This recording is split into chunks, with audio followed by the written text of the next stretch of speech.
Boa tarde. Good afternoon. Today is a day of celebration. It is a day to celebrate 689 registrations that we have received at the third seLecT Award of Art and Education that received the artists and trainers from 21 Brazilian states. Celebrating because over the last 2 years, while the federal government was promoting a sequence of attempts against education, culture, the environment, and any other form of intelligent life, these 689 authors resisted in their processes of learning and relearning, and they established bonds, built knowledge and critical thinking, and strengthened collective knowledge. And they worked to shrink the distances between the society, art, and education. Today, we start the end phase of selection of the seLecT Award of Art and Education, when the audience and the jury would have an opportunity to see live the presentation of the 11 finalist projects. Tomorrow, Wednesday, at 4 p.m., we're going to have the artists. Anapuacá, Muniz, Tupinambá, Ae, Anne Magalhães, Antônio Tarcísio Jesus Miranda, Gustavo Caboclo, Renata Aparecida Felinto dos Santos. And on Thursday, also at 4 p.m., we're going to have the trainers.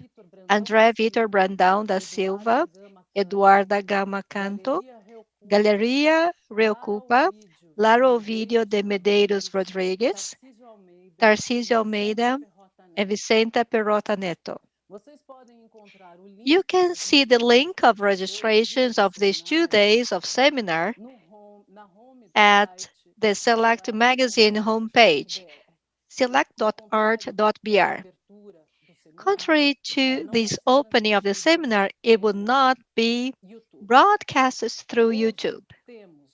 Today, we have the great honor of opening the works with the classes or the keynote speakers of Dora Longo, Bahia, artist and professor at the School of Communication Arts at the University of São Paulo, and artist and pedagogue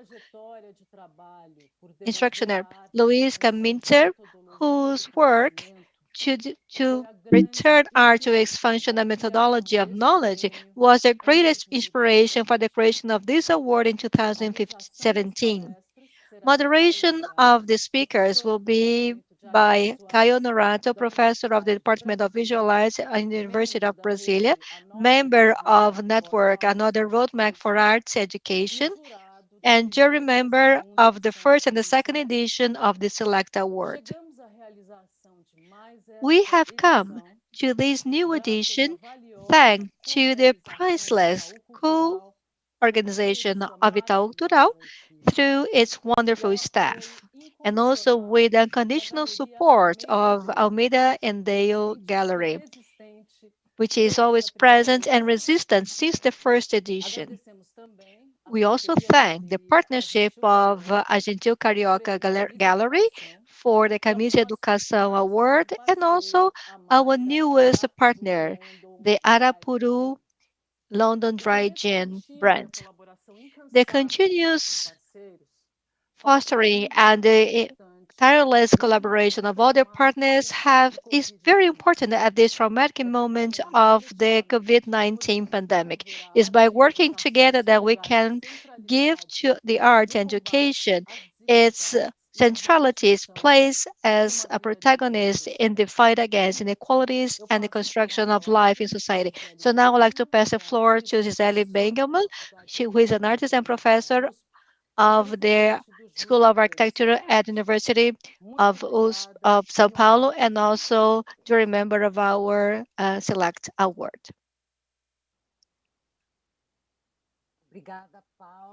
Thank you, Paula. I endorse everything that you've said. She is a curator and the creator of this award. Also, I would like to highlight the importance of this moment when we get together and also when we debate the seminar seLecT Award. This seminar is actually our distinguishing point. This is the moment when the award recognizes that the idea of sovereignty of the jury member is legitimate, not because the jury members is something beyond or above the applicants, but because their decisions are based on listening, giving the word to the applicants for them to ponder, to express their motivations, argue. This is what destabilizes the logic of the call for bids and also the requirements and the secret places of meetings of the jury member. This is the moment when we favor the principle of the practice of education, the ability to listen, to create this interplay of otherness that is so dear to Martin Buber, philosopher, who defined the I as an exercise of being you.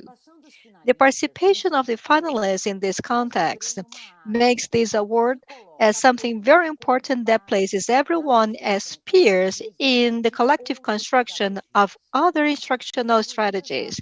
Instructional strategies of affection and the loose sense, the affection as the ability to affect. By passing the word to the artists and trainers, we open space so that we have the recognition of one another, that they open not to their competitors, but rather to their companions of a travel. I take advantage of this time to thank to my companions in this journey, in this third edition of this award, Paula Azugurai, who honored me with the challenge to be the chair of this jury member, and also critic and curator, Moacir dos Anjos, historian curator of art, Renata Bittencourt, and journalist and curator, Luana Fontes, who we have gone through this process to select these projects. I also would like to thank for the moments when we had questions to ask that also was a mark of this process to define or to decide on the finalists of this edition that also involved the curatorship, critic, publisher of this magazine, Paulo Zugaray, independent curator and researcher Diane Lima, and the professor, literary critic Eloisa Buraque Yolanda, who is a pioneer in feminist studies and also articulation of the public university in the outskirts, and also architect and manager of the education department of Itaú Cultural, Valera Toloi. What will take place in these following days results from the intellectual generosity of everyone involved in this process. With regard to the voice of the artists and trainers that we are going to listen here, I would like to say, to point out, this is not a test of a rhetoric or speech, but rather this is a space for the expression negotiation that is done in public, and that in its modus operandi and also in its assumptions places itself as an exercise of subversion that is necessary for all the forms of authoritarianism. I would like to wrap up by mentioning Frederick Rowe in this disobeying. Insurrection is not decided. It appropriates of a collective when the ability to disobey together comes back to be sensitive, contagious, when the experience of what is unbearable is heightened until it becomes a social evidence. So let's contagiate everyone and good journey. And now, Caio Honorato. Thank you, Gisele. Also, would like to thank everyone who are following us now. Before we start, I have a couple of announcements. We're going to have 20 minutes to see your questions. After the two talks, so after listening to Camnitzer and also Longo, Bahia, we're going to have 20 minutes for Q&A. But during the talks, you can send us your questions. You can use the chat that you see on the web page, that is in seLecT webpage and also on YouTube. I have the honor of introducing you Luis Camnitzer. He is known to everyone who works with art education in Brazil because he was a pedagogical curator in 2007. He's a great reference to us. But his work as an artist and also a curator, professor, and writer is known since the late 1960s, and he has become an artist that is very important to the fight against hegemony. He's been in New York since 1964. Camnitzer is considered a Latin American artist who is exiled in the capital of contemporary art. He received several awards, and his work is in the major collections of museums in the world, and he participates in exhibitions like the retrospective that was closed last year in Reina Sofia Museum called Hospício de Utopias Paridas. As a writer, he published and still publishes a number of essays, and he is the author of at least 5 books, including the collection published this year by German publisher, One Number is Worth One Word. Today, he is the emeritus professor at the University of New York, where he taught from 1969 to the year 2000.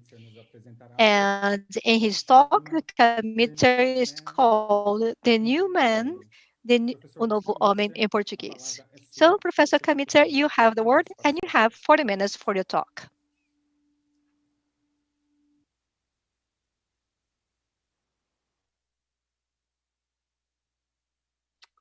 Thank you, Caio. Thank you for exuberant description. I don't recognize myself. And I will start. So, for good or for bad, Che Guevara has strongly influenced my generation. I never wore a t-shirt with his image, but I did pay attention to some of his writings and was particularly interested when he mentioned art. This didn't happen often, but in his Socialism and the New Man, written in 1965, he gave his views on the role artists have in capitalist society. It's a view that in part seems to hold true over half a century later, but also with ideas that sound romantic or inapplicable, although they are still in use today. Che observed, for example, that art and culture in the capitalist system are there as a defense against, quote, daily dying during 8 hours and more, in which man works as merchandise to then resuscitate in a spiritual creation. And also that art is a defense of individuality, where aesthetic ideas help the feeling of being unique and immaculate. All this, according to him, it is a way to escape the unbearable quality of the environment. R.D. Laing expressed similar thoughts a couple of years later when he wrote, "Words in a poem, sounds in movement, rhythm in space, attempt to recapture personal meanings in personal time and space from out of the sights and sounds of a depersonalized, dehumanized world. They are bridgeheads into alien territory. They are acts of insurrection. Though art and culture may serve those things, it would be an exaggeration to limit them to this function. More interestingly, addressing the professional artist, he then writes, the superstructure forces an art within which artists have to be educated. The machinery subdues rebels, and only exceptional talents may create their own work. The rest become hirelings or are crushed. Artistic research is invented as defining freedom, but this research has limits only perceptible once one clashes against them. That is, when man's real problems and his alienation are raised. Senseless anguish and trivial pastime become easy valves for human uneasiness. The possibility of an art of denunciation is ruled out. Che continues saying, those who play by the rules of the game receive the honors, the same a monkey inventing pirouettes might have. The condition is not to try to escape from the invisible cage. Concept of the cage was later pointedly rephrased by Stephen Wright in 2013, when Wright commented, of course, autonomous art has regularly claimed, I'm sorry,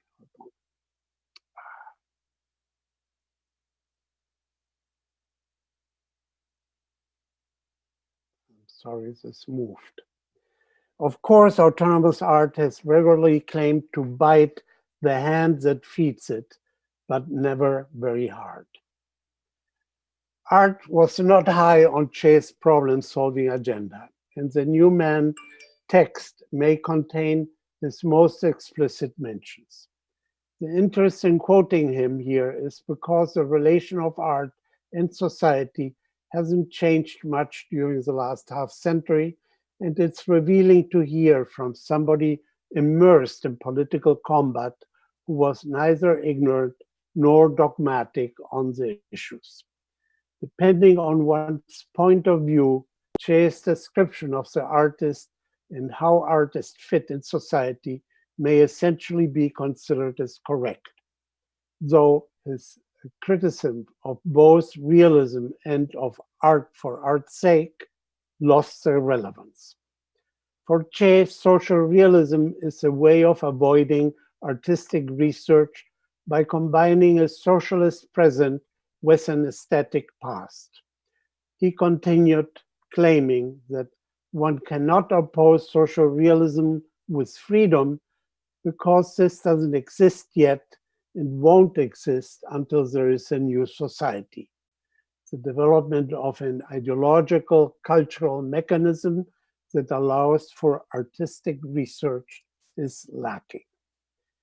This is where Che, as well as people thinking along these lines, seems to be most limited. Art, well employed, happens to be the exact ideological cultural mechanism needed for a new and free society. He didn't consider that possibility because he was navigating through the limitations of a political art based on narrative content instead of being based on action. Though he was trying to open perspective, he was bound by a belief in disciplinary separation of tasks. Accordingly, political thought would have the cutting-edge role and act separately from everything else. Art was there to offer experiences and visualize the efforts. Art only would be able to work freely as long as political developments created the proper environment for it. In the same text, Che complained that there are no artists of great authority that also have a great revolutionary authority. So true, the problem was that neither were there any politicians with great authority who also had great artistic authority. Che did not consider the possibility that art could be used to construct the freedom he felt was absent, or that whatever revolution could take place without having revolutionary art and revolutionary politics would only be partial and therefore unsuccessful. Politics and art have to work hand in hand to the point of being one and the same, rather than illustrating each other. In fact, that's where art becomes an educational component that might redirect political strategy into being pedagogically effective and help the appearance of the new man. Interestingly, around the same time Che wrote his text and mentioned artistic research, there was an incipient wish to promote the shift to understand art not as a means of production, but as a form of knowledge processing. Hegemonic conceptual art moved away from materialized art and introduced problem solving, with conceptualist art on the periphery adding political resistance to the mix. The problem is that from then on, the dilemmas of autonomy shifted without being totally resolved. Today, it is about where this autonomy should be placed, if it is in the realms of cognitive capital or in education along literacy and numeracy, and also who should be served by it. In Che's time, following its tradition of being craft-based, art was either an autonomous skill or a skill at the service of something. The question of whom it served was separate and reserved for ideological analysis. Today, autonomy can only be discussed seriously if it's done considering all the implications and in an extremely nuanced manner. We have to try to understand how the same word accommodates financial instruments, visual spectacular punchlines, serious research and alternative problem solving, making meanings, class service, and art as social practice.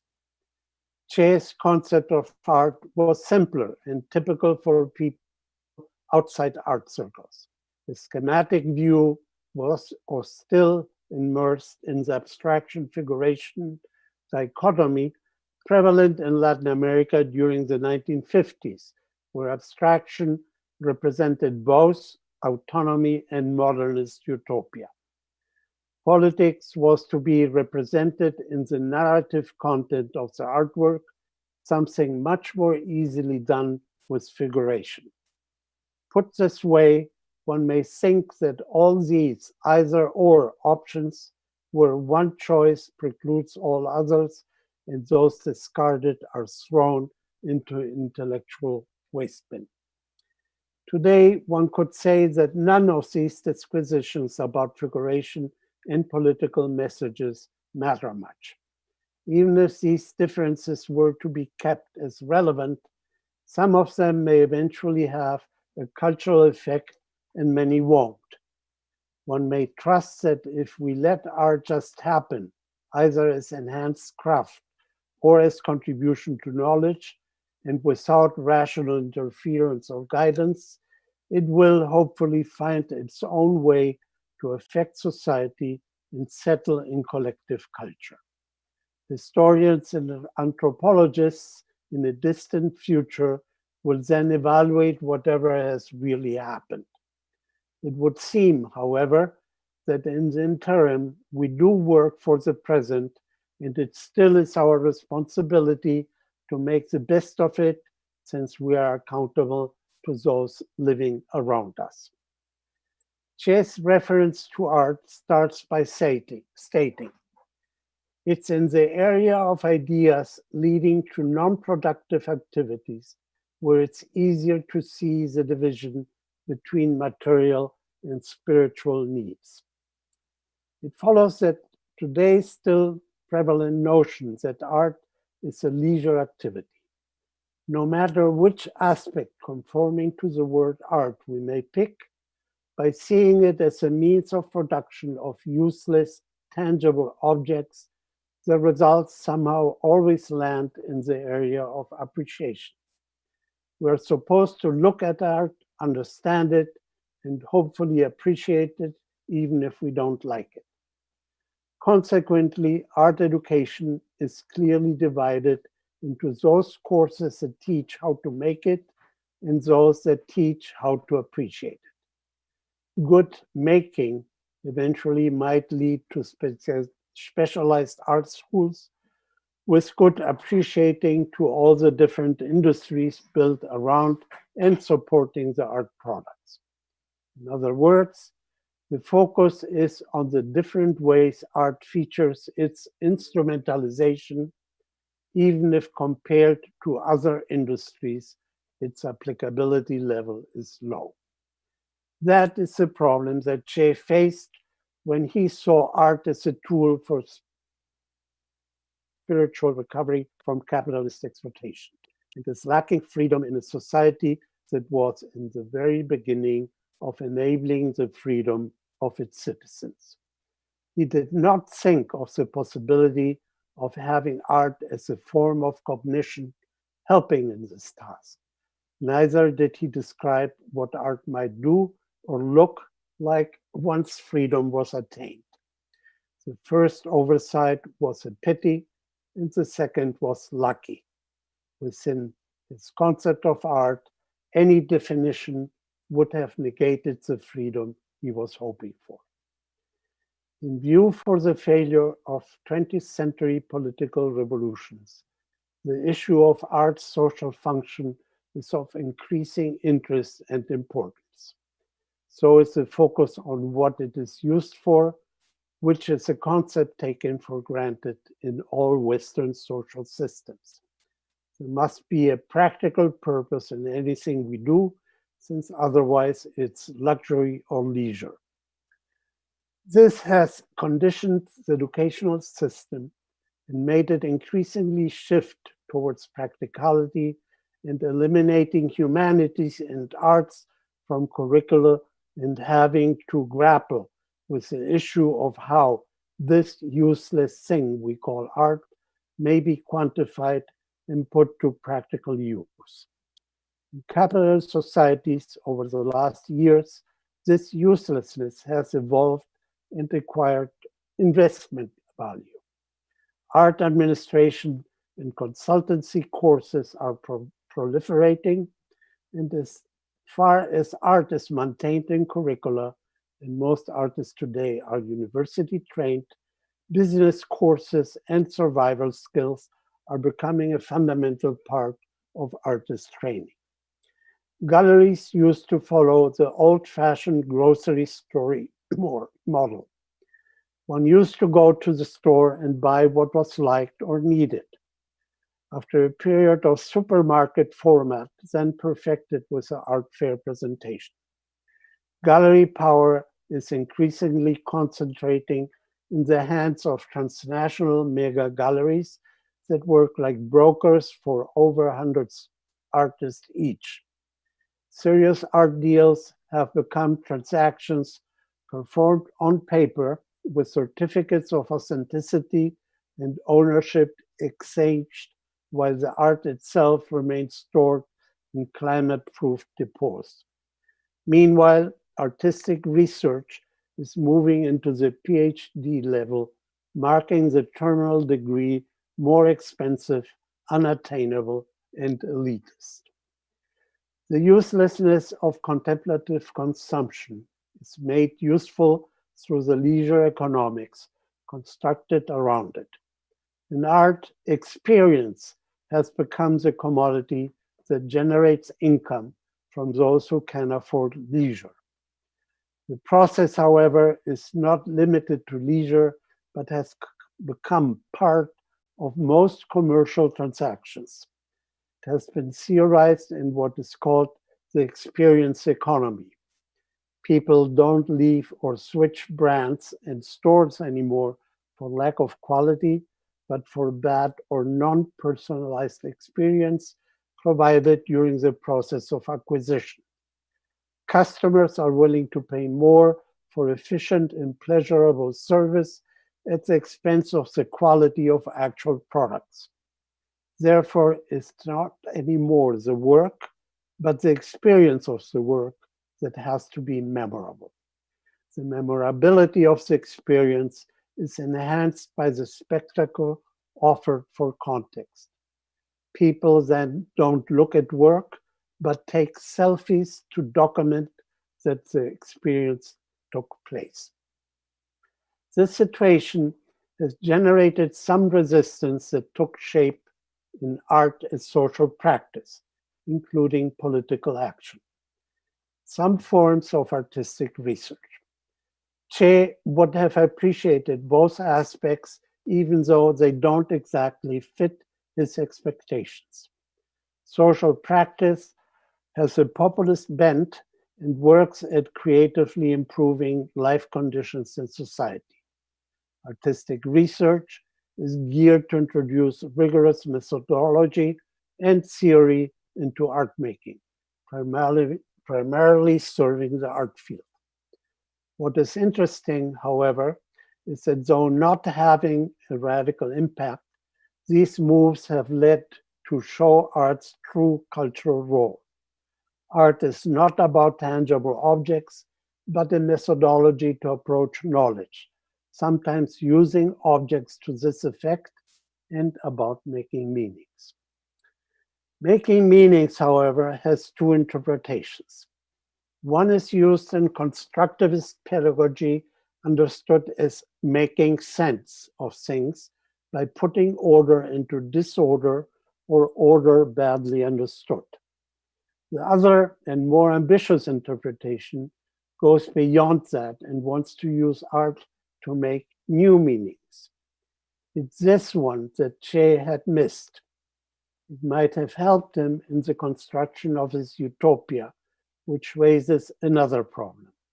If making new meanings was something useful to build utopias, it would be self-defeating since the utopia doesn't have room for new meanings. This was a typical mistake of many in Che's and my generation. He was only 9 years older than me. I've had my own visions of utopia and knew how society should look. This led me to be interested in other utopian thinking. I accepted some and rejected others according to how they matched my beliefs. We all agreed that the world was not functioning, that we were assigned to improve the situation. The fact that we are where we are, and that all the people in power who could have helped improve the situation are younger than me, shows the degree of our failure. Nevertheless, utopia helped me to make sense, and I used it in the pedagogical interpretation of the term. Making sense was a form of critical thinking that helped recontextualize and rearticulate my surroundings, as well as choosing the tools best suited to do it. It was a feeling that sharing this utopia was socially useful, what made me focus on education. Simultaneously involved in art studies, I operated from what I learned there, but I did so with the conventional views about disciplinary divisions. Art in the 50s was considered to be a self-contained production system, a set of crafts with something extra that couldn't be clearly defined. This extra allowed artists to vent, express, and sometimes shock. Venting had therapeutic value, expressing helped communication, and shocking could be used either to become famous or to raise awareness. All three aspects could be calibrated to push society into accepting me as a great artist or into constructing my utopia. That either possibility was a sign of narcissistic arrogance didn't even occur to me. The same affected my teaching. Although I believed in the horizontal classroom, I referred to education as teaching, which seriously undercut my carefully constructed theories. Over the years, I corrected many of these flaws. Art making became art thinking and imaginative problem solving. Teaching became teamwork and learning together. The separation between art and education became increasingly nebulous, to the point that today I don't see a clear reason to separate them into two distinct disciplines. One point, however, remained problematic. One of my sons challenged me about what was hidden in the words matched my beliefs. It was something very simple. Matching my beliefs favors a static system built in the past and forces the future to fit into it. The resistance to my or any utopia under those conditions is understandable. It doesn't mean that my beliefs are wrong. Neither does it mean that I'm withholding the right to build a newer system that reflects the beliefs of the next generation. But at the heart of this is the vague question of what the role of the past has in regard to the future. Vague enough to sound trivial, this question determines our relation with time and our position in regard to ignorance. Therefore, influences the ideologies with which we act in both the pedagogical and the art area, and also whom we address. The past is used as a floor to stand on. After we identify what might be right in the platform, we identify what's wrong, shape our values accordingly, and then use it to try to improve the future. This sounds obvious and makes sense. However, it only makes sense within what we know. The exploration of new parameters and the making of new meanings are precluded. What we know belongs to the past, and our mistakes should not become a legacy, but what we don't know belongs to the future, and the response is flexibility and not utopia. Even when it tries to be progressive and utopian, the education system is tied down by known parameters. The goal is to develop competency, and the evaluation of competency has no room for surprises. I believe that art and education are basically the same, that a pedagogy that is not creative is bad pedagogy, and an art that is not pedagogical is bad art. But there is a slight difference in that in art, surprises are not only allowed, but also expected. Even the most progressive education system uses words that are taken for granted as carriers of negativity without challenging their value. Impossibility is one, but there are many others like ignorance, impractical, waste, failure, illogical, etc., all of which are frowned upon because they don't further experiences. Yet, while they may not be expedient for saleable experience, they are useful for the opposite, something I like to call imperial. The word experience comes from the Greek ex, outside, and perior, called intent.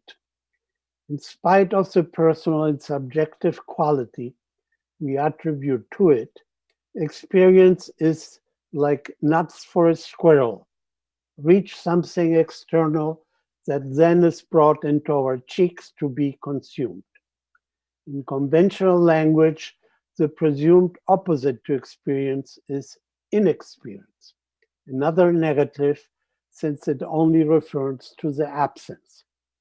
We want to consider experience as what it is, without a preloaded value, the real alternative would be imperience, a word that surprisingly barely exists.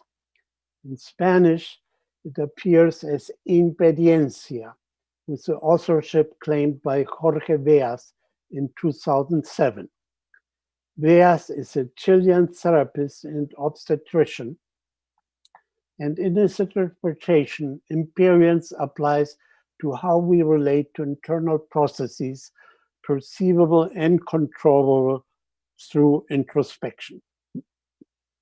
Experience deals with how we relate to external objects. I find imperience more useful when interpreted as a way to focus on both internal and external situations. It's about a process of insighting that does not separate inside from outside and takes into account what an experience might produce, what is projected onto the experience, and what is projected onto others. This makes imperience primarily an action and not consumption. It relies on the responsibility to act rather than limiting oneself to the exploration of one's thoughts and feelings after ingestion and the ability and need to receive.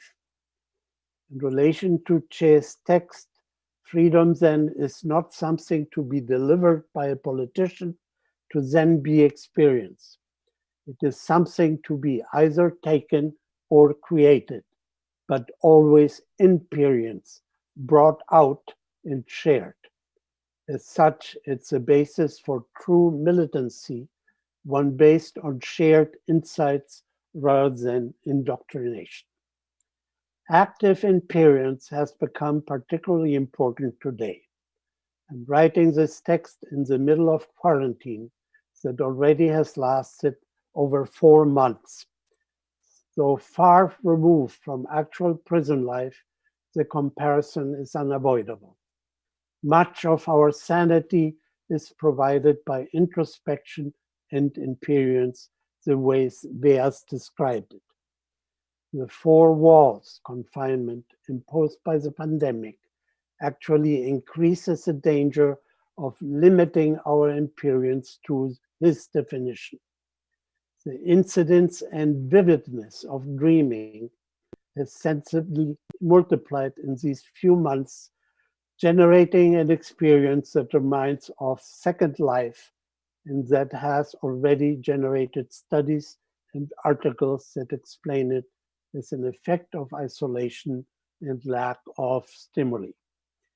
In the absence of a perceivable public, the temptation may also be to revert to romantic forms of art that focus on personal and intimate expressions. The public stops being an audience and becomes an abstract and generalized concept that may be easily ignored for lack of confrontation. When socialization takes place, it is mediated through computer screens. People become pictures, and collective performances are taken over by visual salads composed with individualized fragments. Plays and concerts appear in social media in a new aesthetic inspired by the exquisite corpses games of the surrealists. Music, stories, and dances composed by units performed in different homes are seamlessly stitched together to reconstruct what might have happened as a collective performance on one stage. A recent notable example is Tchaikovsky's Swan Lake, performed in the bathtubs of members of different French ballet groups. It is a difference between experience and experience, with the freedom provided by the latter, that explains why there is a negative value given to words like impossibility, impractical, waste, illogical, failure, and ignorance. The attribution of prepackaged values comes from the idea of experience. Events have to be successful, since otherwise there are bad experiences. However, from the point of view of experiences, these words are nothing more than stimuli. Impossibility means that we are thinking on a higher and limitless level of imagination.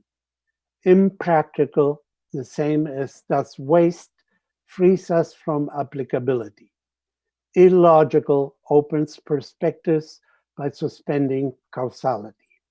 Failure points to a mismatch between an initial problem and a solution that therefore needs a better formulated or a different problem. And ignorance refers to the immense and fascinating field of that we don't know. It is eternally open for exploration, for discovery, for changing and creating systems of order, and for naming things not yet named or renaming those that are.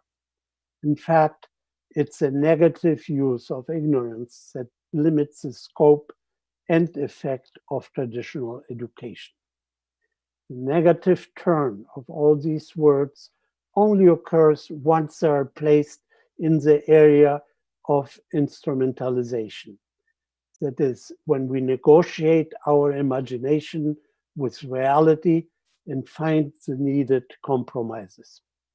The problem is that by skipping our awareness of that step, we also downplay and eventually lose our power of imagination.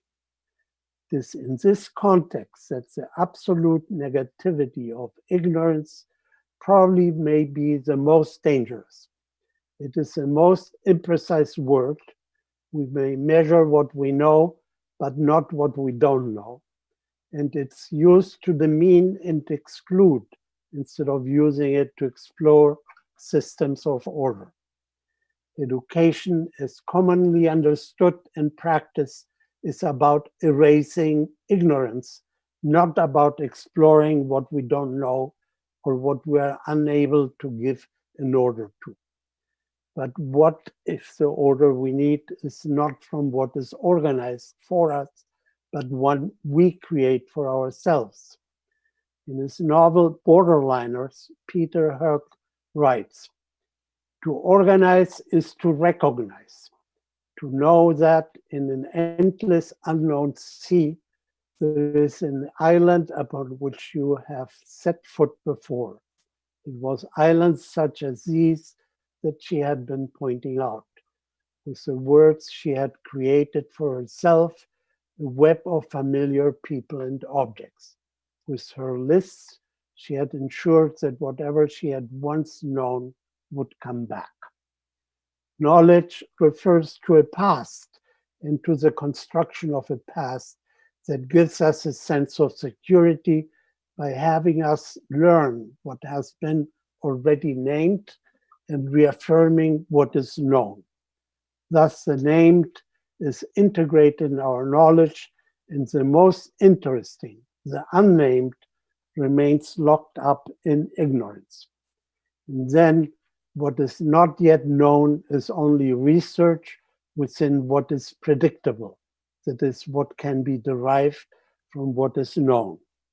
It is this what makes it an experiential process and not an inferential one, and what makes unpredictable another negative word. What we haven't experienced yet has been experienced by others, so that the way it's assumed we learn is by acquiring or sharing of those experiences.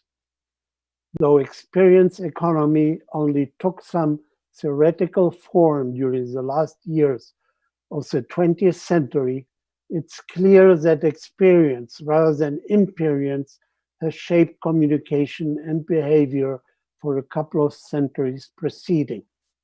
It has helped in the construction of the present individual consumer culture. In fact, it's a lack of a clear methodology to design experiences in the context of a pandemic what is now disconcerting both the art market and educational institutions. Since experiences are rooted on identifiable stimuli, the temptation to apply repeatability in quantitative analysis is obvious. This is at the heart of statistics and market analysis. It was also the motor of unsuccessful attempts to quantify experiences as they apply to art. Notably among them, and attempting great precision, was Georg Birkhoff, who in 1933 proposed the formula M equals O over C, that is, measure equals order over complexity. According to Birkhoff's calculations, the most perfect shape is a square with M equal 1.50 and horizontal sides.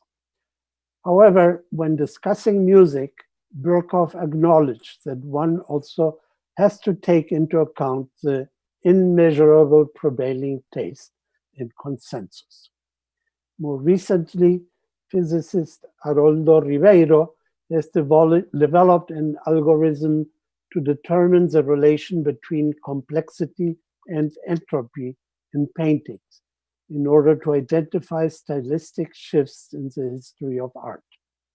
Applied to 140,000 digitalized paintings, the algorithm does not purport to measure quality, but help classification according to formalist criteria.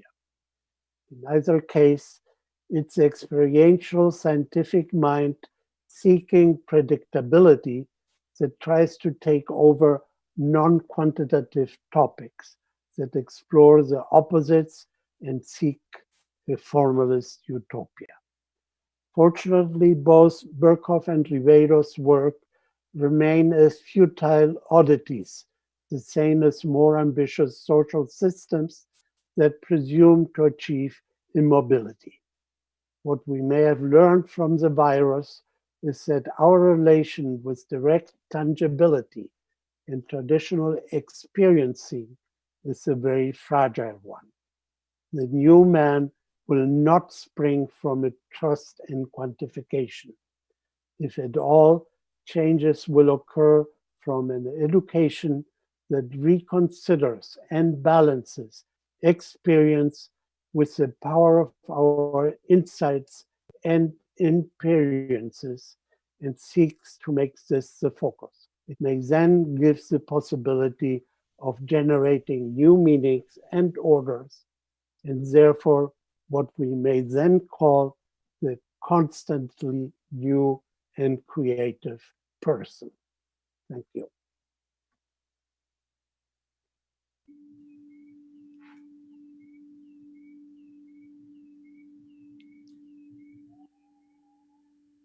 Obrigado, Luiz.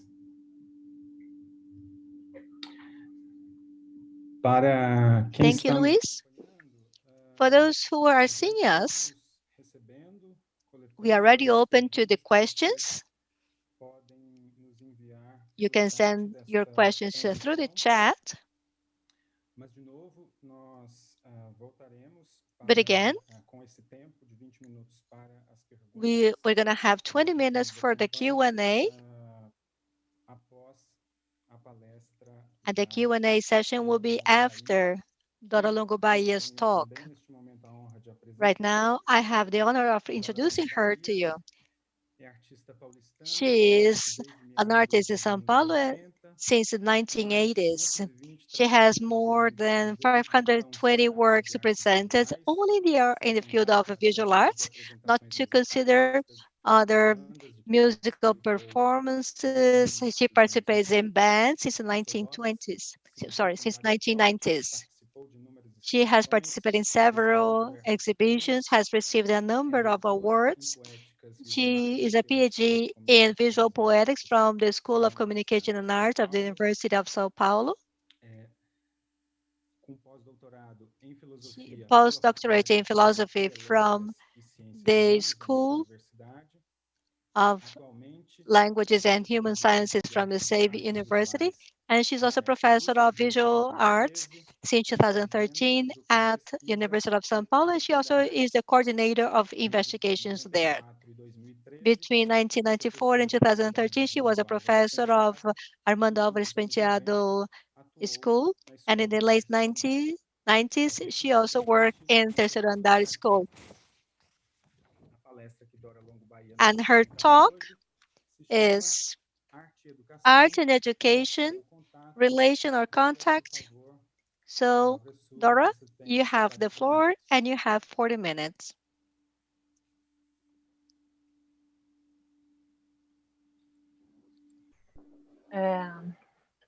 Obrigada, eu queria agradecer Thank you. a seLecT. I would like to acknowledge seLecT for the invitation, and especially Paula and Luana. I had the pleasure of working with them in the previous edition. It's an honor to me to be here and also to share the screen with Luis Camnitzer. I have been his admirer for a long time, and also with Caio Norato. I will try to propose a reflection on the contradiction that we see in the relation between art and education. And I'm going to use the dialectic method to speak about the materials that shows these contradictions. I'm going to use some of philosophical concepts that will be presented quickly. This will be a little bit superficial. I'll try to use images, but also with this, I hope to raise a debate, a critical debate about this topic. Also, I'm going to show you a couple of images, so I'm going to share the screen with you.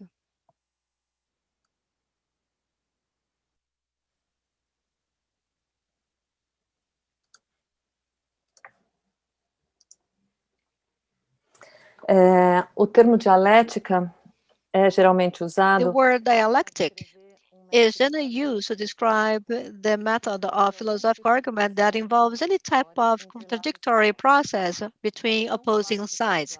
The classic version of dialectic is the one used by Plato.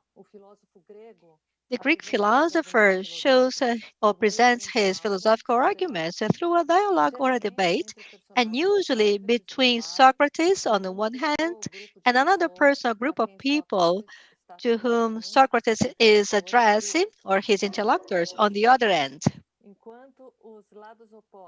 While the opposing sides of Plato were people, Socrates and his interlocutors, for German philosopher Hegel, they depend on the subject that is being addressed.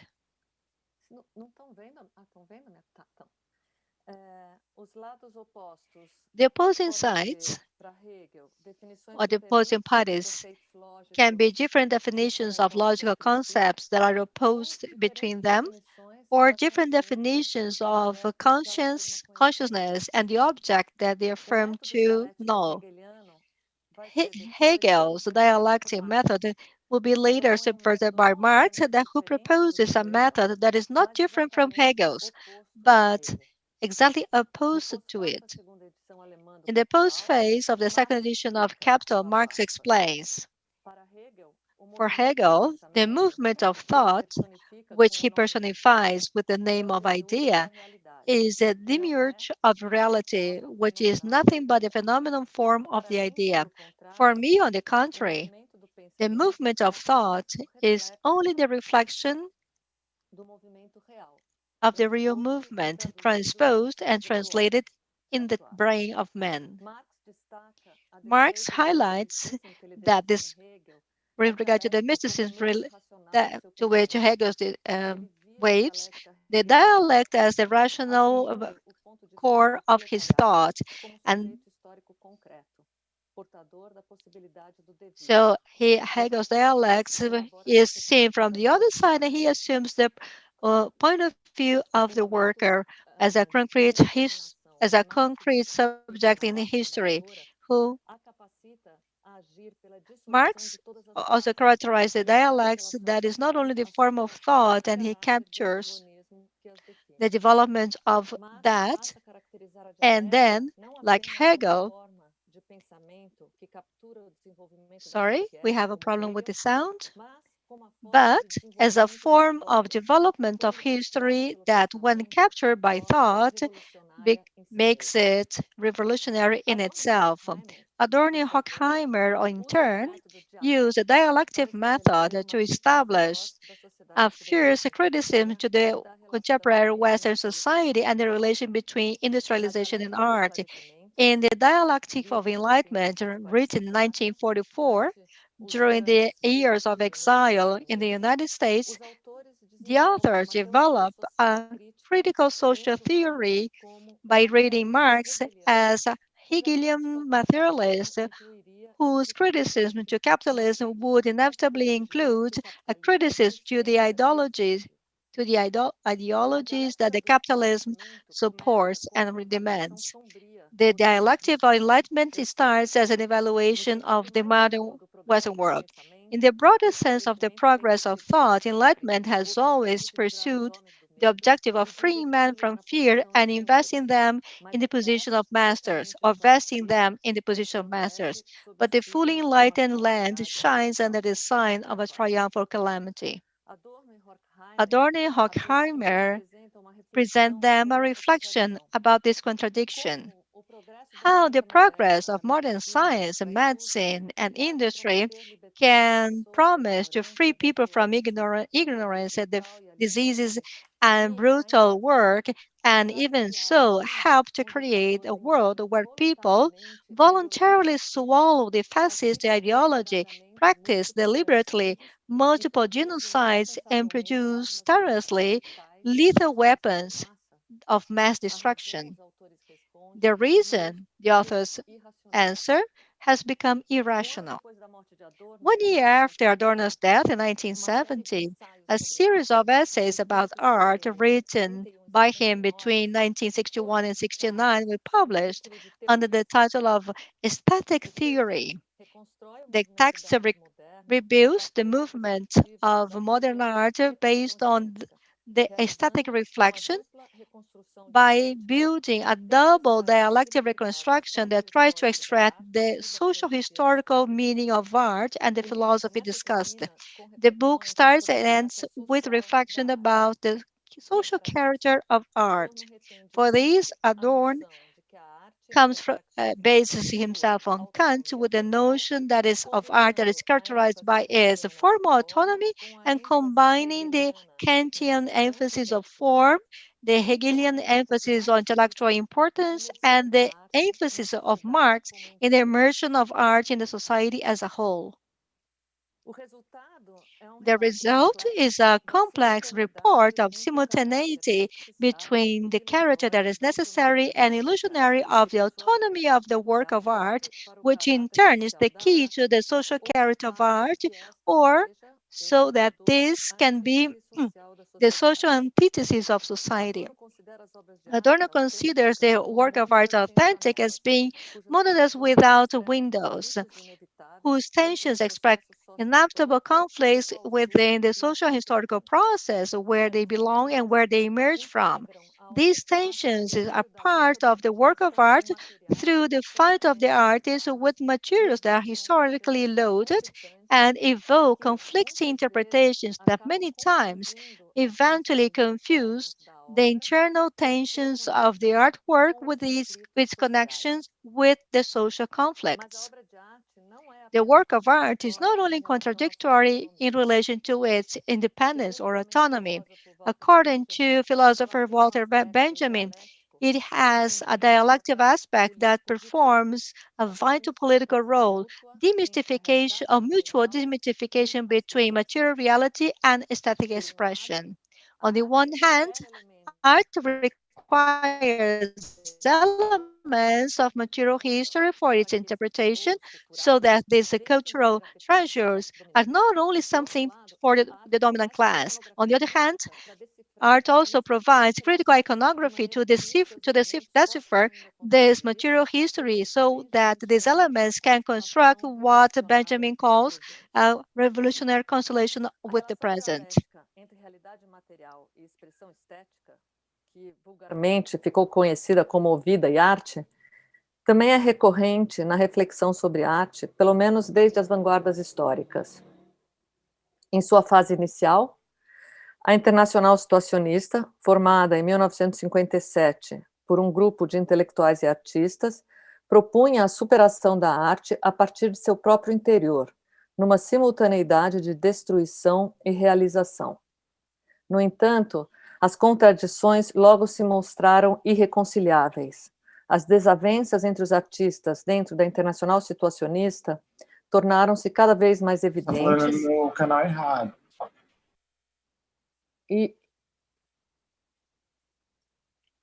o grupo, em torno de Guy Debord, seu líder mais ilustre, concentrava todos os seus esforços na produção teórica e no comprometimento organizational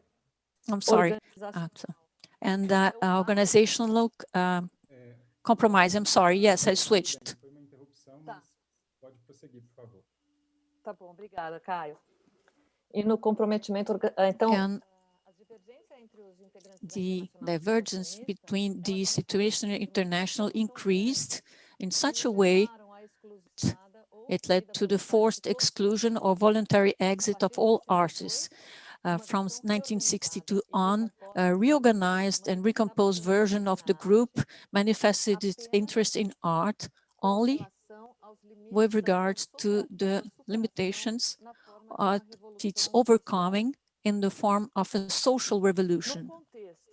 In a context in which the acceleration of the time of consumption and overcoming of barriers made that the society of a show described by Debord would be disseminated through the civilized world, pictures and images and systems of signs have become either subversive or conformist, have become the ideal merchandising for the accumulation of capital. The art seems like a zombie. It goes around the mountain of images that are merchandise produced by the cultural industry, trying to take a critical position up to midway to the 20th century. And it takes on interference of the world to which it refers, trying to affirm itself in a confused intersection between the different contradictory planes of discourse: aesthetical, ethical, theoretical, historical, political. More contradiction come up with regard to the position that artists takes in the contemporary society. In 1970, the American art critic Lucy Lippert calls attention to the frustration of the artists running from top to bottom between the ivory tower and the streets in a schizophrenic movement between institutions and material reality. Up to the middle of the past century, the artists, even when immersed in power games, had two alternatives: either playing the game based on the demands of its powerful sponsors and becoming the painter of the court, so to speak, or becoming marginal and avant-garde.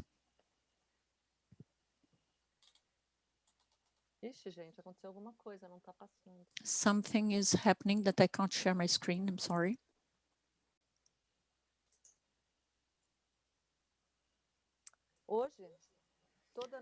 Nowadays,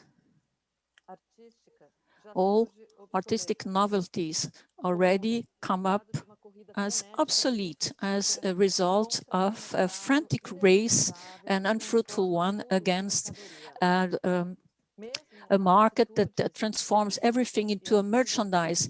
Even attitudes, experience, and artistic initiatives called marginal are quickly annulled by the corporification and mercantilization of the work of art, or emptied through the showcasing and becoming a show. Because they exist, they become a merchandise just as any traditional painting or sculpture. The marginal artist has disappeared, so to speak, and became a specific figure. and the perceptual attitude that he had before now impregnates historical awareness. Even when the artist tries to look for a lost marginality, he must be aware of the articulations of art with power institutions, either the state that sets what is worthy of become national culture, or the media that decides what is true or post-true or not true, or economic power, either private or corporate, represented by collectors, investors, institutions that decide who will be part of the great exhibitions and collections. These articulations are inevitable since art, at least since the Middle Ages, has kept cordial relationships with power, incorporated first by the church, then by the aristocracy, finally by bourgeoisie, and now by corporations. Because of all this, in the same way as politicians and scientists do, artists are responsible not only for their work, but also for its publical implications.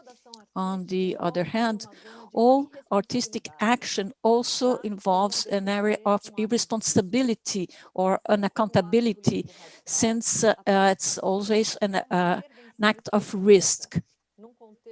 As all political radical artist practice is an intervention that is specific in a social symbolical context, because even though it is situated in a context, concrete context, sorry, it's not determined by the act involves radical risk. There is no guarantee of the final result because it can alter retrospectively the coordinates with which it interferes. Any comparison between a radical political act and artistic act that is not too superficial or naive propose to rethink the relationship between those two keys. The first key, so to speak, would be what the Sloven philosopher Slavoj Zizek describes as a parallax. Parallax is not symmetrical.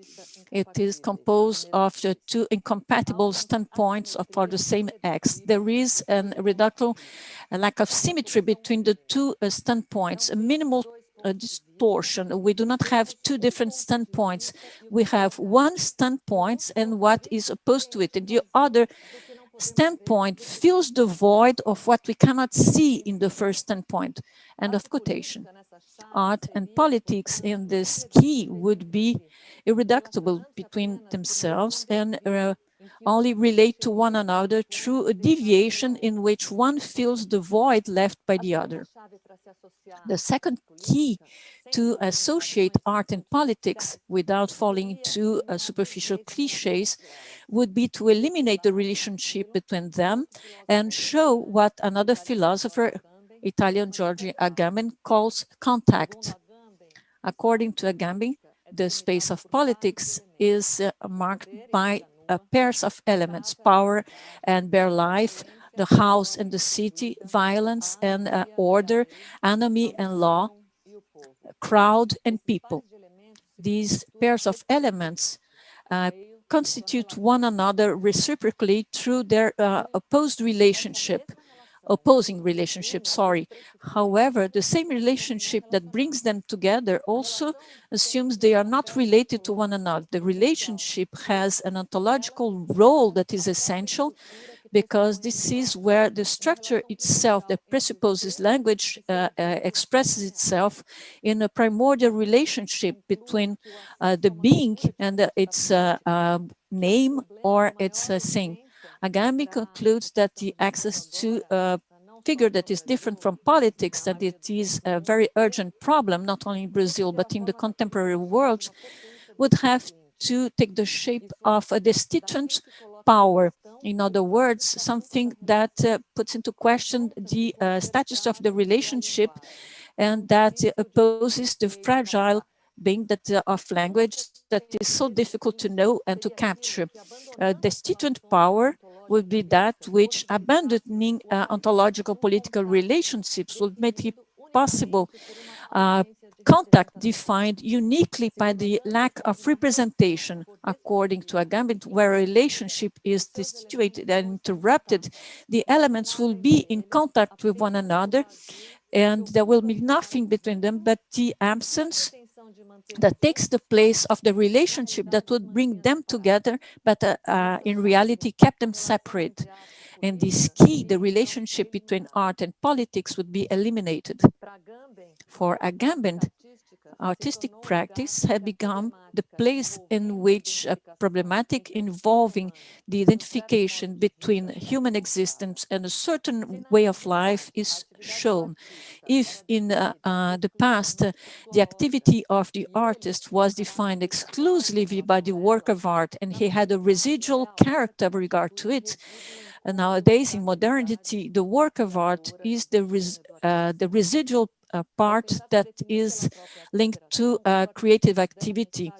By being defined by the operation itself, the modern artist is condemned to exchange its own life with the operation and vice versa. Agamben said, if artistic practice is the place in which you feel and more urgency, the urgency and the strength and the difficulty of creation a form of life, this is due to the fact that this is where the experience of a relationship that goes beyond the work of art exists, and it's still non-separable from it. A form of life is not defined by a praxis or by a work of art, but by a power and a lack of inoperativity. It is the way in which a being keeps in touch with a pure power in which life and form, private and public, enter a threshold of indifference. The artist is therefore not the sovereign subject of a creative operation, but an anonymous being that turns language into inoperability. He is not the author of the work of art, the modern sense. That is essentially legal in the term with regards to the term of author, neither the owner of a creative operation. These are just subjective residues resulting from the creation of this form of life. And this cannot be recognized according to Agamben because it is the articulation of an area of unaccountability in which identities and imputations of right are suspended. But how can there be space within schools, museums, and institutions for this articulation of areas of unaccountability? How can a teaching institution encourage a student to take on a responsible position or stance with regard to things, and at the same time demand that he respects the rules? How to offer an area for the investigation of the cracks and folds in the system, and encouraging risk initiatives that will explain the contradiction and that without provoking the rage of conservative sectors in society. And based on this ideas, it is quite clear that the training of the artist is always contradictory. At what moment in time is the artist formed or trained? Is he not precisely disformed or informed or deformed within society? And to discuss the idea of training or forming in the Brazilian context, I think it is important to talk about Antonio Cândido in his book, Training in Brazilian Literature. And he talks of it as a transposition of reality to illusion through stylization of language that proposed an arbitrary type of order for things, beings, and feelings. And there are combined elements of relationship to reality, natural or social, and an element of technical manipulation that is important for his configuration. In his book, in 59, he refers to training in literature as the foundation, development, and consolidation of a literary system, and not of a writer of a writing. This is the articulation between the author, the work of art, and the public in an historical continuity as tradition. Literature is this articulated system that excludes isolated manifestations that do not reverberate. In the case of Brazil, a literary system would have been created with the coming of Machado de Assis, and from then on, the training or forming would have reached its apex and created the Brazilian literature. The concept proposed by Antonio Cândido become a thermometer for a local literary creature and contribute to the evaluation of who would be part of the system. For Cândido, these authors are those who think of society based on literature.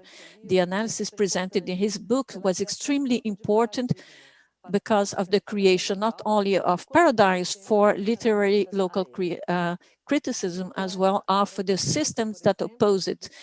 Poet Haroldo de Campos, for instance, disagreed with the statements made by Cândido, considering them as a theoretical construction based on the logic of exclusion and inclusion of text. According to him, the standpoint presented in Formação da Literatura Brasileira, Cândido's books, is problematic because it's based on a metaphysic conception of history marked by an evolutionary linearity. In the current context in which transnational flow of capital, cultural contamination, and social networks and complex systems originated from simple patterns determine new relationship between time and space, any vertical construction and historical construction becomes arbitrary or alienated. What would be the option to a training that would be more marked by evolutionary linearity? According to another contemporary philosopher, Alain Badiou, education is a mediator between philosophy and art. Art produces truths, just as politics, science, and love, that are revealed by philosophy with the intermediation of education. In the small manual of Aesthetics, Badiou talks about this relationship and weaving between art, philosophy, and education through three schemes: didacticism, romanticism, and classicism. And I will quote here: in didacticism, philosophy interwoven with art in the modality of educative surveillance of the destiny that is extrinsic to truth. In romanticism, art realizes in its finitude all subjective education in which philosophical infinity of idea is capable. And in classicism, art captures desires and educates its transfer by the proposal of an appearance of the object. Here, philosophy is called to appear as aesthetic, and its opinion on the rules regarding pleasing. For the philosopher, the three schemes were saturating during the 20th century and ended up producing an unwoven of these terms, the relationship between art and philosophy, as well as the disappearing of what was circulating between them: education, art, just as politics, science, and love. For Badiou, simply educates because it produces truth, and because education never meant anything beyond, unless in oppressive and perverted settings, never meant to say anything between using knowledge in such a way that truth can be established, and philosophy must then say regard active and art.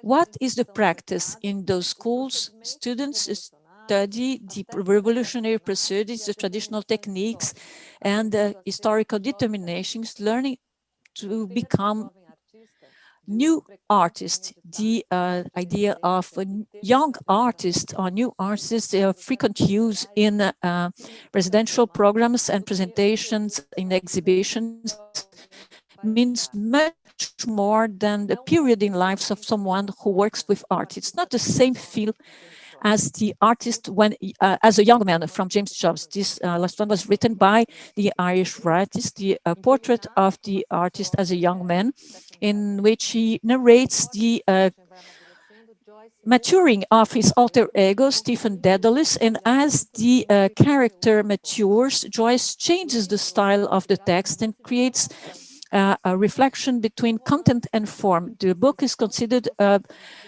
forming a romance or teaching romance in which it shows the development that is physical, moral, psychological, aesthetical, social, or political of a character that is confused with the author himself.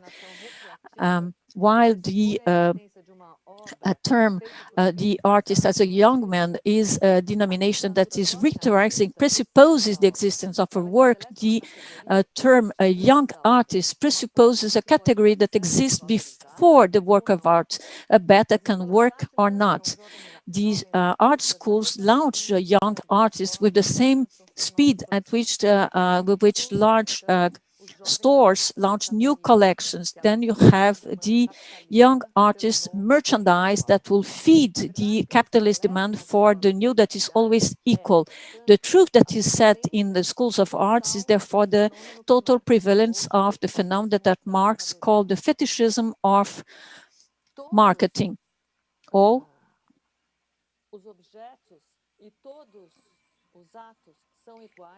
objects and acts are the same as goods.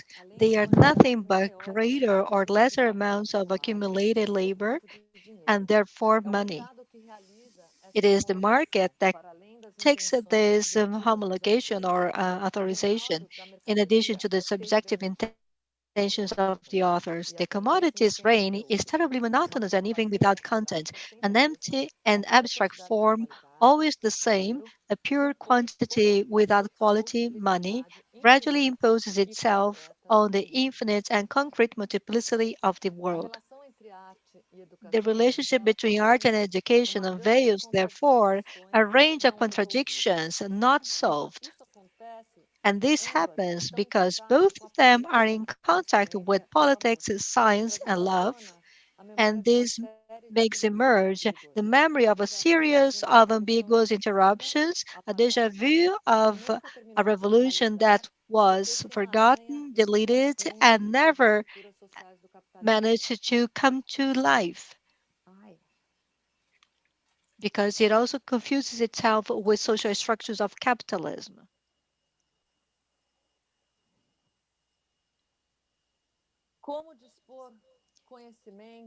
How to use knowledge in a way that the truth of art is established. Maybe we can start by trying to create the conditions or to set the stage for the appearance of the so-called irresponsibility zones. Zones in which hierarchical divisions of the perceptible things can be rebutted, the politics can be replaced by a configuration of a sensitive world, and that hope of emancipation is within the horizon. These zones of irresponsibility can come to establish cracks and also faults in the system that can only be identified retroactively, and in this movement, they will change their own coordinates in which they emerged from. They can make emerge promises of the realization of a new world founded on the negativity that spreads on the contradictory violence of contemporaneity, and therefore they are impossible to be satisfied in the present time.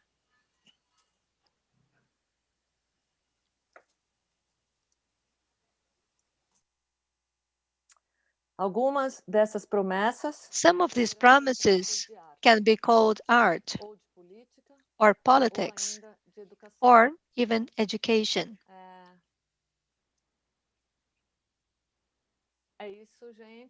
So this is what I had. Thank you. Thank you for the patience. E a Caio, acho que é com você. Obrigado, Dora. Thank you, Dora. Antes de finalmente passarmos para as perguntas, Well, before we move on to the Q&A session, eu gostaria de trazer algumas perguntas. I'd like to Eu ask a couple of questions. dois pequenos blocos de I perguntas have two sets of questions here, que eu gostaria de trazer para os dois. and I would like to ask the questions to both of you, Luis and Dora. Bom, embora So, preocupações de fundo sejam although your background as palestras issues raised de Luis Camnitzer are e Dora de different, Bahia têm what pontos we em saw comum. in both talks, we could see common points. Both of them go back to the importance of discussing art in the capital world in the sense of transforming, or at least interfering in this world with the annulment of art as a good. In view of this, we have the ideas of autonomy and freedom, even though we recognize that there is difficult to make them prevail. Even though freedom and autonomy have ambiguous meanings, they also serve as several ideologies. And even though they produce new meanings and they articulate new zones of responsibility, it doesn't seem that they indicate any kind of direction. Part of these particularities seem to be self-imposed by art because they refuse applicability, as if art is useless, or in the refusal that their internal intersections are reduced trabalhar to também social com processes as serviços if sob their demanda, ou seja, a radicality gente abriu lá uma página is em que or você lies consegue detalhar in exatamente o que você discrimination está by pensando, reality. né? E a gente entra em contato, um prestador All of bate um this papo para poder fazer um orçamento e seems dizer to o que ele have acha, art então isso é in a bacana, né? E por último, não menos importante, né, a visita, que a gente chama de visita After all, técnica online, the que é um artist has not atendimento, been an né, é um anonymous personal subject, but rather prestador de the serviço author online, of que a certain gente conecta inaugural você com o propositions prestador whose direto, para que você appropriations consiga mostrar na sua many videochamada, times né, o que você está querendo it does fazer, o que not está take into acontecendo na sua account. casa, In e other ele, né, words, sem precisar fazer o even though deslocamento, the ele logic conversa, of ele te dá as causality ideias, is dá o parecer questioned, dele, e art aí is vocês still avaliam se de projected fato as the existe a causal necessidade base of that, and the de um atendimento emancipation, presencial, né? empowerment, Então, inference foram of iniciativas the que viewer. nasceram aí durante a quarentena, In né, que view tem of the transformado um transform pouquinho, the né, capitalist a nossa world, história e a would it forma be como a better gente to think pensou que a Tempo the Tem work of an cresceria, artist mas que a gente as entende que não são something in the coisas que same vão plane of morrer depois da actions as quarentena, other né? Acho que são coisas agents? que Would agregam, it be né, são better coisas for que ajudam, artists e que a gente lend deixa na their mão do cliente abilities, for hoje example, decidir to o que the ele quer fazer fight sozinho, of the o que ele precisa de anti-fascist ajuda e integrators? como ele precisa de ajuda, né? Então a gente deixa isso hoje na mesa. Para quem quiser But saber there are also mais, eu differences vou deixar no between material aí Luis os links, tanto do Camnitzer and blog, das Dora nossas redes Bahia. sociais, a gente compartilha While for bastante the former, conteúdo art sobre and os temas. education are E basically the agora eu same deixo aí thing. a palavra com o meu colega, com o For the Anderson, que a gente latter, chama que é o nosso anjo da there is a Tempo Tem, né, o nosso guru, a gente não faz nada relationship sem between falar com art and ele, education é in o which nosso there faz are tudo, mais conflicts do que faz between tudo, é o nosso opposing sabe sides. tudo, para I dar um point pouquinho de out dicas e falar um pouquinho though sobre esses that serviços, né, que eu the mencionei que relationship são between legais art and você mesmo education fazer, seems to privilege the quais discussion são os of cuidados art, que vocês têm que ter, while né, o the passo a passo que vocês têm que discussion seguir, seems e to dos serviços que não fazer, né, falar um pouco education mais da parte when técnica dos politics is riscos aos quais discussed. vocês se expõem. The seLecT Obrigada, award pessoal. establishes two distinct categories, artists and trainers. In the first, or in the former, is an art that teaches. In the second, is a teaching with art. None of them is one thing alone. They are interchangeable. Olá, boa tarde. Eventually, they Boa combine tarde. art and Agora vai. education in Tudo different bem? proportions. But many Boa times, tarde. they Só refer antes de você to Prazer. distinct começar a Sou o falar, Anderson. and they Obrigado, Bianca, respond to different pelo expectations, and they are based eu on vou reforçar aqui, unequal Anderson, um pouquinho antes de assumptions, você have começar a different falar do access nosso to sorteio, visibility né? Que and vocês estão spaces. sorteando, então, para o público que está nos Based on my assistindo, experience uma in higienização de sofá para as participating regiões in de these Campinas, commissions of the Curitiba, previous editions of São Paulo the e Grande seLecT São award, Paulo, certo, I think pessoal? that the different A categories Bianca e are Anderson, se tiver mais alguma cidade, assessed vocês based me on different avisem. criteria. Então, para quem quiser By and participar, por large, favor, while coloquem o the e-mail e a artist's cidade work onde is vocês based estão on form aqui no and comentário de composition perguntas, que in no a final a gente prospective divulga o way, ganhador, tá bom? trainers Anderson, por favor. E você vai falando e eu tenho aqui umas should perguntinhas para você também. take into account a retrospective process. How do you think that these different categories, Olha lá, hein? art Olha lá, hein? as an education and education with art, Vamos lá. Em cima de tudo so isso education que and foi art falado, and né? Primeiro, should agradecer a be Bianca pelo convite assessed. aí de fazer parte. Eu não sei como é que tá aparecendo para vocês, mas estou aparecendo só a metade minha. First, I will pass the floor to Camnitzer, Tá certo? and then we're Precisa gonna listen centralizar um to pouquinho mais a Dora. câmera. So, Precisa vir um Camnitzer, pouquinho you mais have pro the floor. lado. Anderson, se você se Okay. mexer, você consegue se centralizar. That impair communication. Ainda tá de ladinho, Anderson. Mainly because vamos we're ver. using words that have many meanings. Do outro lado. And those meanings keep shifting. Melhorou, agora você according aparece to melhor. What we want to say. Aê! Agora sim. Art for me Vamos lá. is a meta-discipline. Em cima de not tudo a isso que a means Bianca of estava production. falando, que né, ela So já it doesn't citou muito bem, a necessarily questões de follow sempre that trabalhar we com segurança, produce né? A something gente sempre preza isso tangible or em todos os perceivable. clientes que a gente It's a atende, way of em todos approaching os knowledge. atendimentos que a gente It's a faz way of online, approaching entendeu? knowledge that A gente sempre preza pela broader segurança and- dos nossos clientes. and more Sempre far orientando reaching de formas than que eles disciplinary possam ou knowledge. sim ter a capacidade de fazer It's esse clear tipo de for me serviço, that art ou no is final not acabar making a contratando painting, but um dos it's nossos about serviços, how né? I will Porque confront hoje the a gente problem vê or muito, que nem a formulate the Bianca problem citou bem, in terms que of muita my gente está se ignorance. aventurando na área includes de actually eu things faço, that are eu sei fazer, eu not vou fazer, liked very much né? today, E a gente like acaba vendo muito. mystery is an important ingredient of ignorance, and therefore it's something to be attempted to be revealed and not kept as a closed category. Once you accept that, then politics and education in the traditional way have a different kind of function here. Second, education, the way we normally use it, is really training and not education.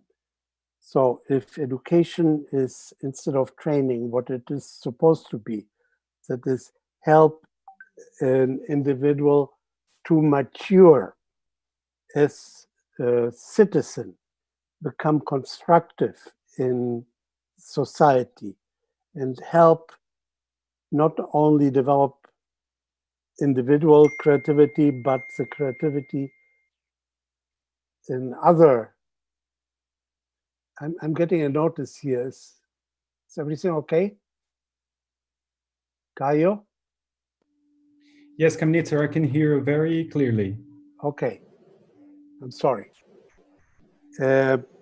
So the political part for me is a set of strategies to implement other stuff. And the other stuff is the generation of new ideas that are useful for society. So it's not an ideological problem, but a problem of how you apply the knowledge you develop in your meta-discipline, how you negotiate that knowledge that not necessarily is applicable in the first version, because it includes things that are not real. It includes non-logical, non-causality, non-practicality. It includes total imagination. And once you have that knowledge established, you have to negotiate with reality. And there you find the obstacles for the implementation. And that is what makes it a political act. And education is a way of enhancing the process that you will develop during the art speculation. So that's one part. The other part is that you tend to, or people tend to confuse the citizen function with the research function. And in art, because they are very much fused, it seems to make believe that the artist has more rights than the non-artist. And I don't believe in that. If there is a division in all this configuration, for me, it is in my responsibility as a citizen, in my responsibility as a researcher. And research, in this case, is a very open-ended definition, which includes, does not exclude, the production of stimuli that are tangible and are traditionally called works of art, to the creation of situations that are intangible and develop connections which are closer to what traditionally you would call politics. So in that, education being a creative area merges with art being another creative area. In politics, in that sense, it's not creative. It only becomes creative when it uses education and the art component towards developing a strategy that helps implement what you want to implement. I think that deviates a little bit from the leak-proof categorization that we normally have between art, education, and politics. I don't believe in that separation. I believe more in giving, in the same scale, giving more importance to one of the elements, which for me is the art part, if it's understood as a metacognition, as a meta-discipline to approach knowledge issues. And the knowledge issues in art are the broadest possible for our limited resources as human beings.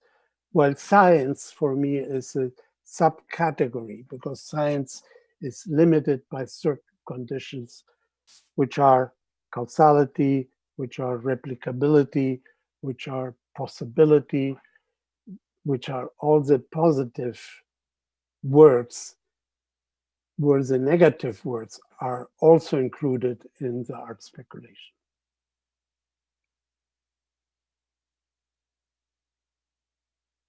Caio? Thank you, Luiz. Dora, acho que a gente Luiz? pode seguir com você, então. Por favor. Okay, so Dora, please. Obrigada. Thank you. Não foi exatamente o que eu estava tentando colocar. Não é. Well, this is not. I don't think that there is a contradiction between art and education. I believe that there are contradictions or internal contradictions in art, just like I tried to show that there are internal contradictions in education. I also believe that this is clearly shown, as I try to show, between the relationship between responsibility and irresponsibility. I believe that both in making art and in teaching art, this is what I'm talking about. I think that these two things happen there. According to what you said, Caio, I think that there is a very serious problem now, because there are artists before artworks are created. I think that this is a narcissistic process that is too much focused on the artwork. And there is a self-denomination of being an artist. That is something very recent, I believe. When I studied art, we didn't call ourselves artists. It took some time for us to believe that we were artists.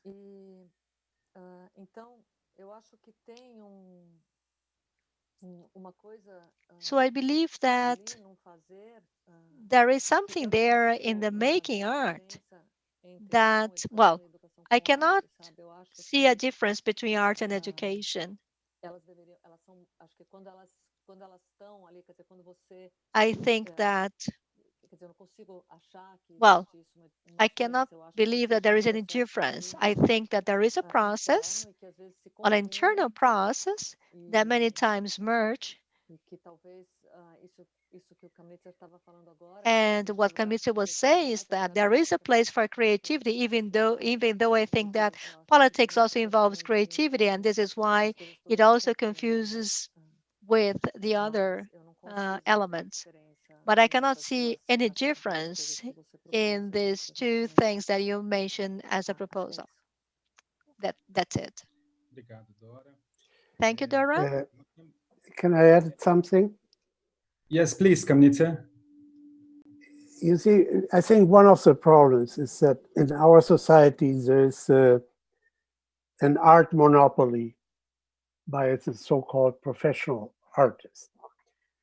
And that definition of the artist, which happens separate from the educational process, is you are creative in kindergarten, then you enter in manuality, and those that are more manually inclined are promoted to go on, and if possible, something intangible called talent is identified as well, and slowly you distill people that end up in art school and hopefully in a museum. And everybody else is classed as a consumer. So there's already an educational bias in the fragmentation of knowledge. That's one. Part of that professional definition of the artist goes around the ego.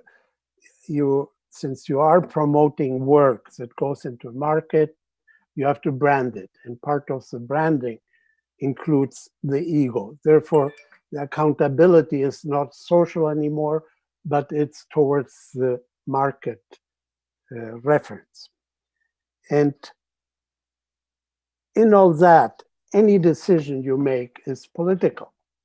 Any decision you make has a social consequence, even if it's not immediately noticeable, even if it's on a quantic level and not on a physical, perceivable level. But each act will minimally affect the society in which you live. Therefore, the accountability as a citizen goes through the whole process, from the first decision you make until the final hyper-professional artist. And that gets lost. So ultimately, it's the educational process that has to be revised to bring all that into a natural, organic whole, into which art is not a competitive activity, even if some people end up professionalized. Like reading and writing is not a professionalized activity at the beginning.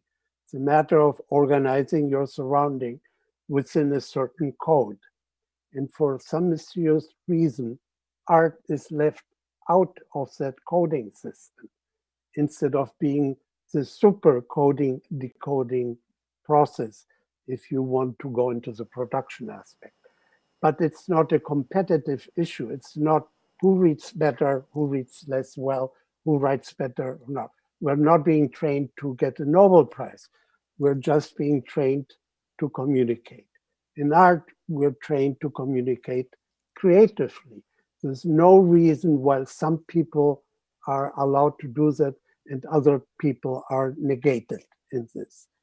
So if some people want to spend their life, they're irresponsible enough in terms of survival to want to gamble on being able to survive being a professional artist, so be it. There's nothing in the way, nothing wrong with that. What's wrong is that that becomes a power class that oppresses the other class, which becomes stereotyped as a consumer and is not allowed to do anything because I don't know how to make a straight line, or because my 5-year-old can do that too, or all those stereotypes that are separators instead of integrators.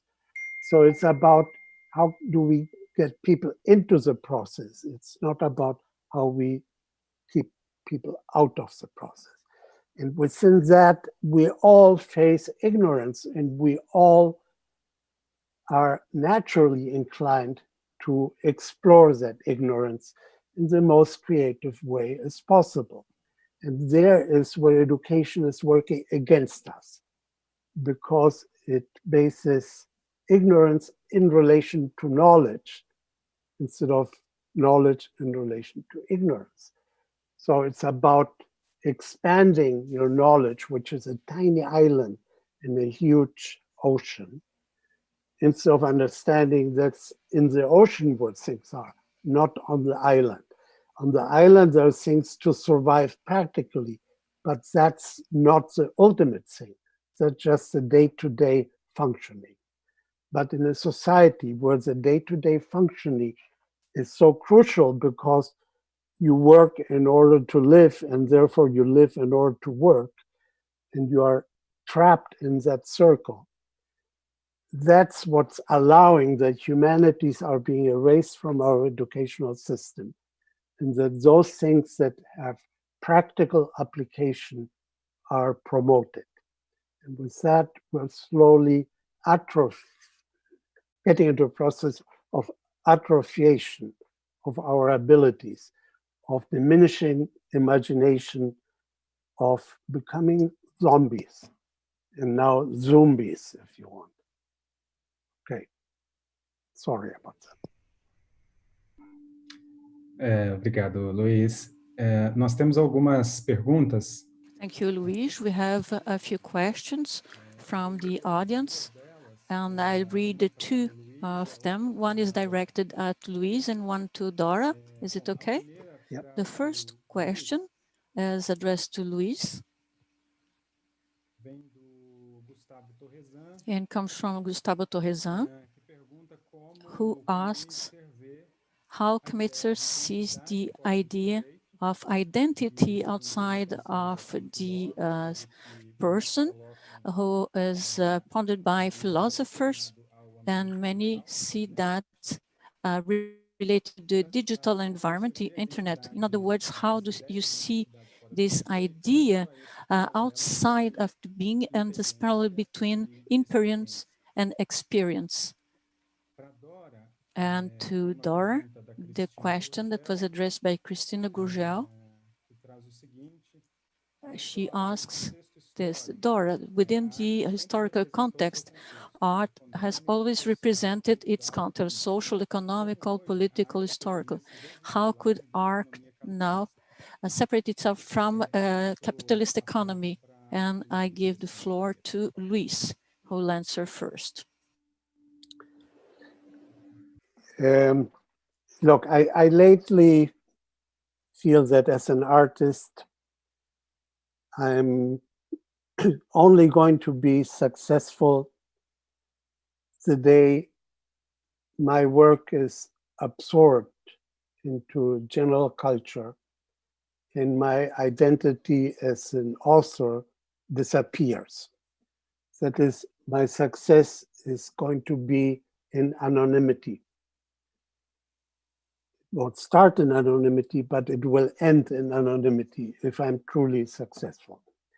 And that is because I believe that society works like a colony of bacteria. That is, there is an emerging structure that works as a unity that is independent of what the bacteria want to do. So as an artist, I'm just one bacterium in that colony. I may push a little bit my neighborhood, push the next bacteria and move that, and have that bacteria move something else. And that would be my micro community. My micro community technically is my neighborhood, if I live in a physical neighborhood in which I integrate. it's not country, it's not continent, it's literally neighborhood. And what happens in the digital world is that the neighborhood is not anymore the next door, but it could be somebody in China, somebody in Japan, somebody in India that shares my interest and is sort of elbowing the neighbors in the same direction I am. The effect of that elbowing is minimal and we don't perceive it. Ultimately, Picasso has not changed society a bit. He changed the market, but not society. And therefore, to attribute that power of change to a single artist is a totally fictitious construction that doesn't help. It helps the ego of the artist, it helps the pocket of the artist, it helps the gallery dealing with the artist, but it doesn't help really society. And if you speak of Cubism, today there is few people admiring Cubism or seeing in Cubist ways as there were 100 years ago when it started, which means that the cultural anonymous impact of Cubism is minimal. You can say that of pretty much any art. And you can say it less of advertising. Advertising is much more influential. So I think there's a lot of mystification we have to revise. And I don't believe anymore in national identity. I mean, Uruguay is a totally artificial construction that a British guy designed by the name of Lord Ponsonby to separate Argentina from Brazil. And Uruguay always in the 19th century wanted really to be a federation of provinces, partly Argentinian now, partly Paraguay now, partly south of Brazil now, and be horizontal, have no central capital and no central government. And it was based really on the notion of an expanded neighborhood without borderlines. And for a long time, I was a Latin Americanist. So in a way, I'm still Uruguayan, it's still Latin American, but I am aware that it's really more about what used to be called periphery towards center, only that periphery today is not geographic anymore, and center is not geographic, but it's like an emulsion. It's distributed in terms of control of information and information flow. And there the digital again becomes a very important factor. But all that should lead us to humbleness, to feel, okay, we do what we can do and what we should do. We have an ethical responsibility, but it's not one to promote ourselves. It's one within a huge configuration of power which we don't have control, but which we should challenge as soon we perceive that it's negative for the colony of bacteria. And that's all. And we have to deal with time, not in our body time, but in the time of the colony, which may be centuries. So it's not results we will find. If I have a show, that show will not change anything. It may prompt some other bacteria to move, and that's it. And it's a matter of generations. If we educate, change educational system, it won't affect the immediate generation. It would take several generations until a slow evolution happens. The only thing we can do is push it in the right direction and hope that it keeps moving into that direction and that other bacteria don't come in the way and push it back. That's all we can do. Obrigado, Luiz. Dora. Thank you very much, Luiz. And now, Dora, you have the floor. I think that there is an art that is not linked to capitalism. I believe art has always art is there to tell stories that are not being told by this power system, by capitalism. And I think it is what Benjamin says when he refers to the avant-garde, that was not art for the masses, but that it was useful to tell a story that was not being told by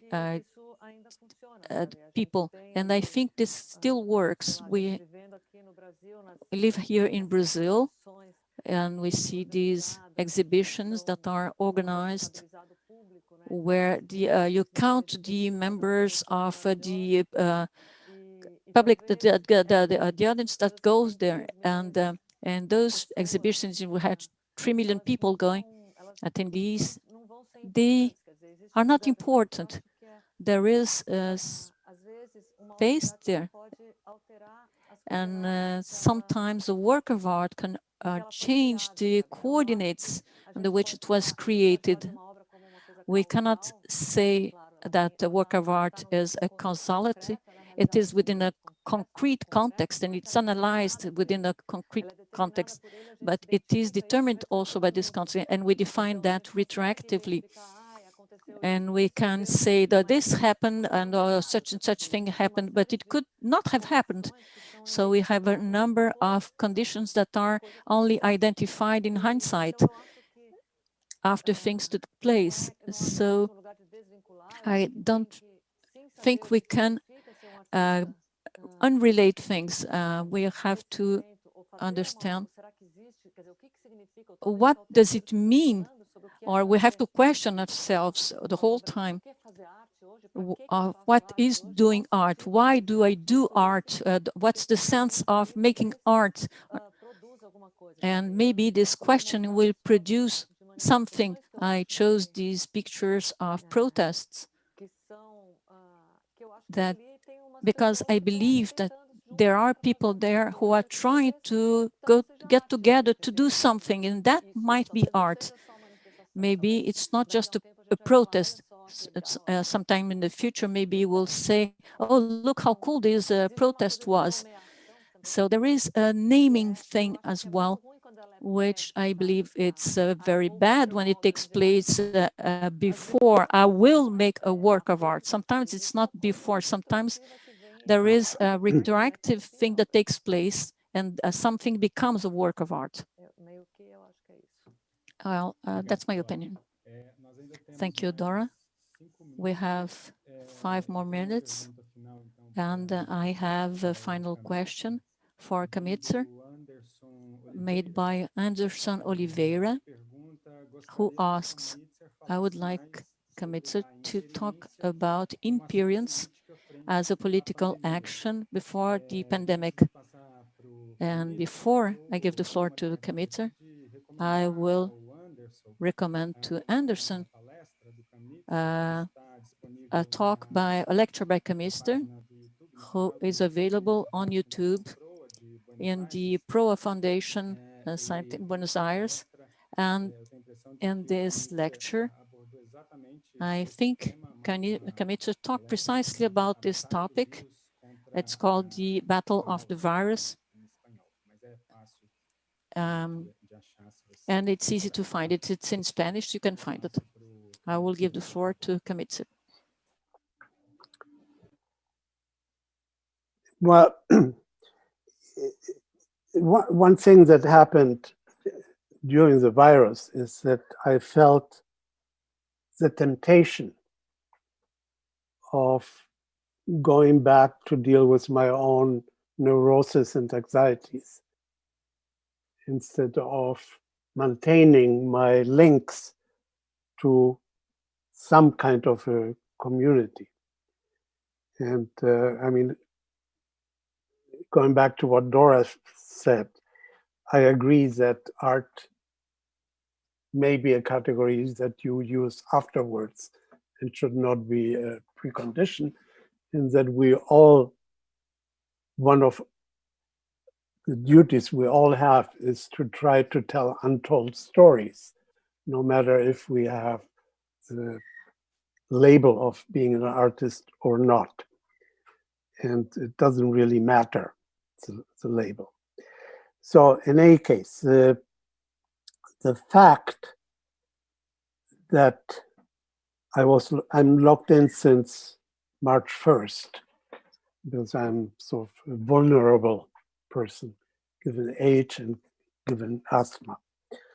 And so the temptation was to deal with my inner life, something that I don't consider very important, and to drop the other part. So that made me feel that the term experience is really a consumer term, that it's a provided issue, and that experience is different to introspection or revising your life and just staying there.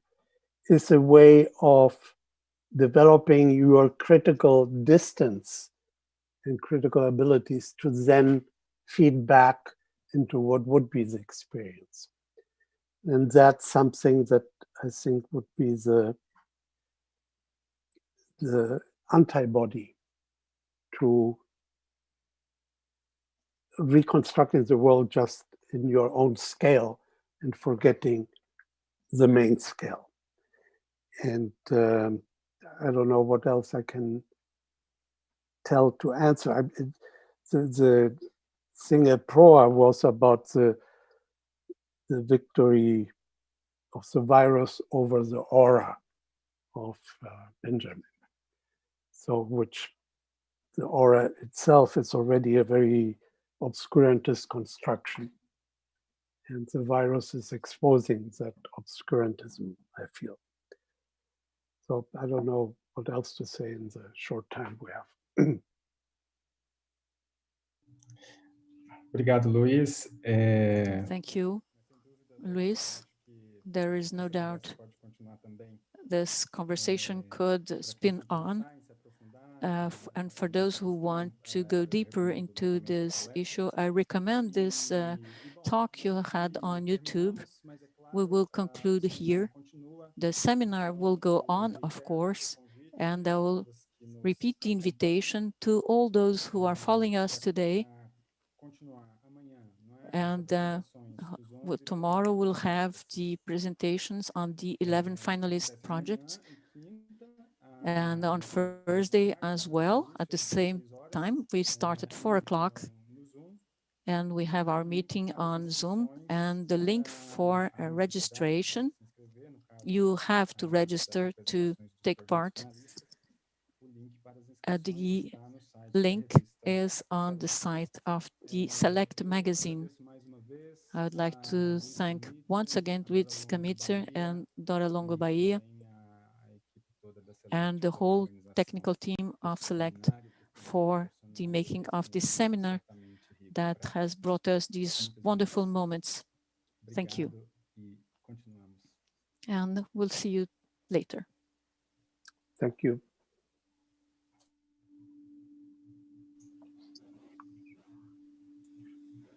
Obrigada. Thank you.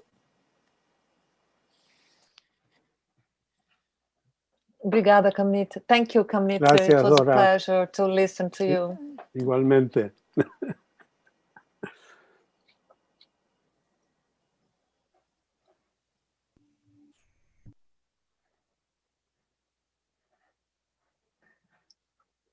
Oi, Luana.